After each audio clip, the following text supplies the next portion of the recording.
श्रीभगवान् अर्जुन उवाच एवं सततयुक्ता ये भक्ताः स्वां पर्युपासते ये चाप्यक्षरमव्यक्तं तेषां के योगवित्तमः श्रीभगवानुवाच मय्यावेश्य मनो ये मां नित्ययुक्ता उपासते श्रद्धया परयोपेतास्ते मे युक्ततमा मताः ये त्वक्षरमनिर्देश्य मव्यक्तं पर्युपासते सर्वत्र गमचिन्त्यं च कूटस्थमचलं ध्रुवं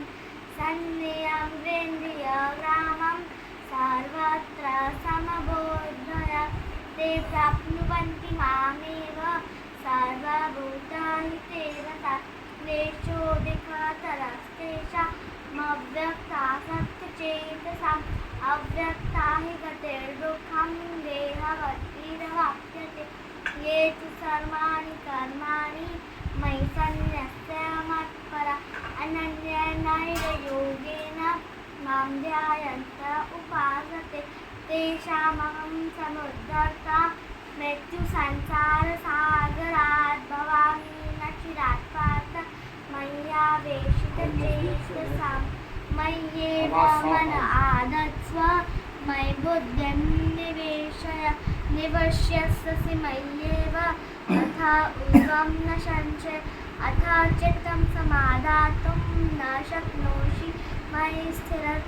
अभ्यासयोगेन ततो मामेच्छाप्तुं धनञ्जय अभ्यासेऽप्यसमर्थोऽसि मत्कर्मा परमो भव मदर्थमपि कर्माणि कुर्वन् सिद्धिमवाप्स्यसि अथेतदप्यशक्तोषि कर्तुं मद्योगमाश्रितः सर्वकर्मफलत्यागात् शान्तिरनन्तरम् ठीक है